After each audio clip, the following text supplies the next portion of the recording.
গাইবান্ধার যমুনা নদীর তীরে বালু দিয়ে বাঁধ সংস্কারের অভিযোগ উঠেছে। মাটির বদলে বালু ব্যবহারের ফলে বাঁধে গর্ত ধস দেখা দিয়েছে। ঝুঁকিপূর্ণ বাঁধ দিয়ে চলাচল ভাঙনের আতঙ্কে দিন কাটাচ্ছেন নদী তীরবর্তী মানুষজন। আনোয়ার হোসেন শামীমের রিপোর্ট জানাচ্ছেন সুলতানা মরিয়ম।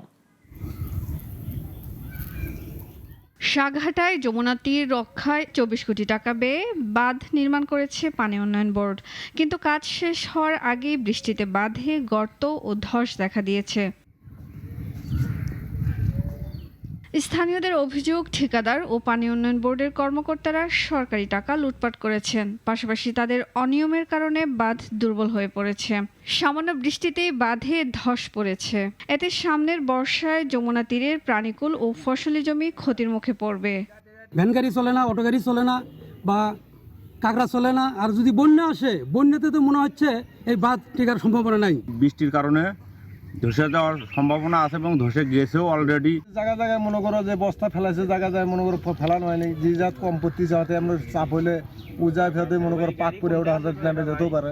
এমনি জানা বৃষ্টি হয়েছে তাতে একটা শেষ। এখন এই স্লোপটা সঠিকভাবে না হলে রাস্তাটা আরো ভাঙা যাবে। বাঁধটির কাজ এখনো সম্পূর্ণ শেষ না হয় জায়গাগুলোতে সমস্যা হয়েছে বলে জানান পানি উন্নয়ন বোর্ডের এই কর্মকর্তা। বাঁধগুলো বৃষ্টিপাতের কারণে রেনকাট সৃষ্টি হচ্ছে, সেগুলো আমরা তাৎক্ষণিকভাবে আমাদের একটা মনিটরিং টিম গঠন করা আছে। আর মনিটরিং টিমের তথ্য অনুযায়ী আমরা এটা ছবি সহ ঊর্ধ্বতন দপ্তর প্রেরণ করি এবং ঊর্ধ্বতন দপ্তরের নির্দেশনা অনুযায়ী আমরা দ্রুত মেরামতের জন্য জরুরি কার্যক্রম গ্রহণ করে থাকি। বর্ষার ভরা মৌসুম শুরুর আগেই ক্ষতিগ্রস্ত বাঁধ পুনরায় মেরামতের দাবি স্থানীয়দের। সুলতানা মরিয়ম, নাগরিক।